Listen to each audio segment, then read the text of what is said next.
45 years, for 45 years, the United States Supreme Court has recognized the college's freedom to decide how to build diverse student bodies and to meet their responsibility of opening doors of opportunity for every single American. In case after case, including recently, just as a few years ago in 2016, the court has affirmed and reaffirmed this view, that colleges could use race not as a determinative factor for admission, but as one of the factors among many in deciding who to admit from a already qualified pool of applicants. Today, the court once again walked away from decades of precedent and as the dissent has made clear. The dissent states in today's decision, quote, rolls back decades of precedent and momentous progress, end of quote. I agree with that statement from the dissent. The court has effectively ended affirmative action in college admissions, and I strongly disagree with the court's decision. Because affirmative action is so misunderstood, I want to be clear, make sure everybody's clear about what the law has been and what it has not been until today. Many people wrongly believe that affirmative action allows unqualified students to be admitted ahead of qualified students. This is not how college admissions work. Rather, colleges set out standards for admission, and every student has to meet those standards. Then and only then, after first meeting the qualifications required by the school, do colleges look at other factors in addition to their grades, such as race. The way it works in practice is this. Colleges first establish a qualified pool of candidates based on meeting certain grade, test scores, and other criteria. Then and only then, it is from this pool of applicants, all of whom have already met the school standards, that the class is chosen after weighing a wide range of factors, among them being race. You know, I've always believed that one of the greatest strengths of America, you're tired of hearing me say it, is our diversity. But I believe that. If you have any doubt about this, just look at the United States military. The finest fighting force in the history of the world. It's been a model of diversity. And has not only made our nation better, stronger, but safer. I believe the same is true for our schools. I've always believed that the promise of America is big enough for everyone to succeed, and that every generation of Americans, we have benefited by opening the doors of opportunity just a little bit wider to include those who've been left behind.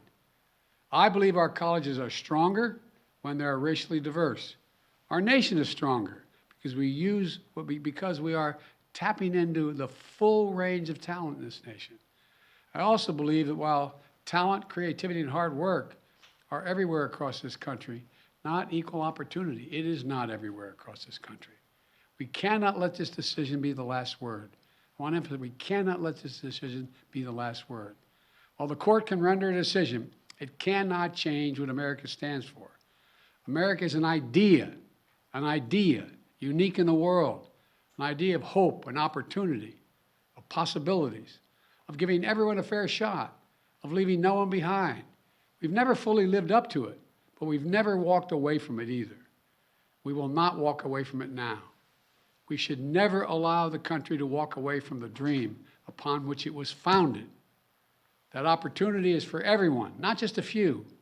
We need a new path forward, a path consistent with the law that protects diversity and expands opportunity. So today I want to offer some guidance to our nation's colleges as they review their admission systems after today's decision. Guidance that is consistent with today's decision. They should not abandon, let me say this again, they should not abandon their commitment to ensure student bodies of diverse backgrounds and experience that reflect all of America.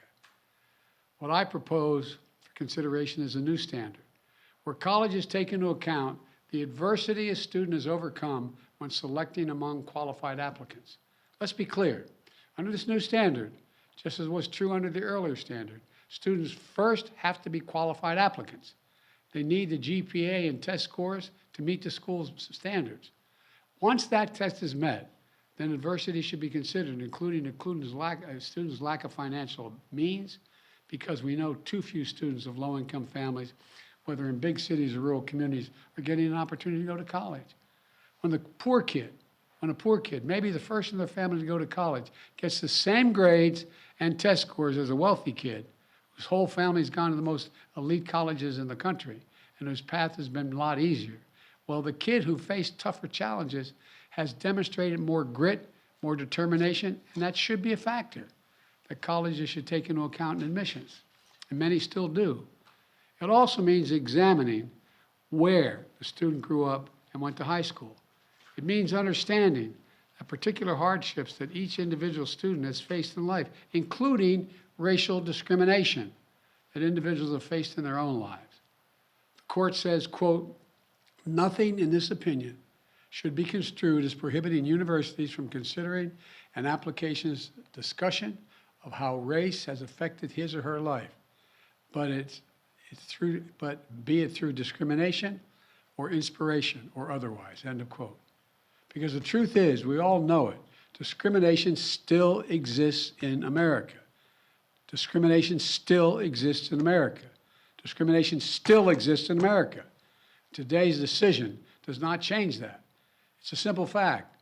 If a student had to overcome adversity on their path to education, the college should recognize and value that. Our nation's colleges and universities should be engines of expanding opportunity through upward mobility. But today, too often, that's not the case.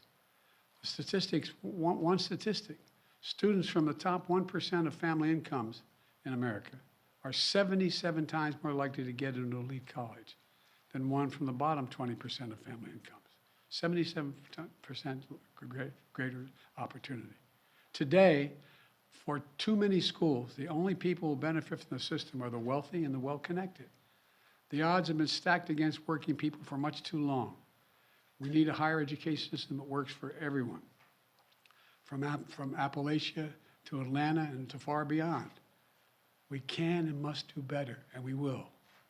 Today, I'm directing the Department of Education to analyze what practices help build a more inclusive and diverse student bodies and what practices hold that back. Practices like legacy admissions and other systems expand privilege instead of opportunity. Colleges and universities should continue their commitment to support, retain, and graduate diverse students and classes. You know, and companies who are already realizing the value of diversity should not use this decision as an excuse to turn away from diversity either. We can't go backwards.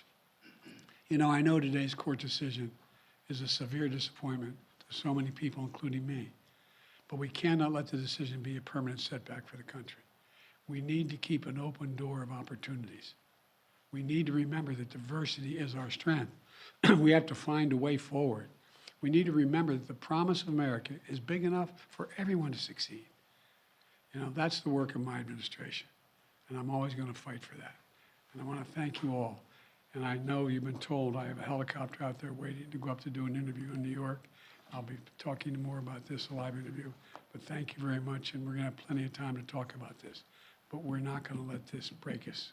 Thank you. President Biden, the Congressional Black Caucus said the Supreme Court has thrown into question its own legitimacy. Is this a rogue court? This is not a normal court. Should there be term limits for the justices, sir? Okay, thank you, Paul. Everyone, we're going to move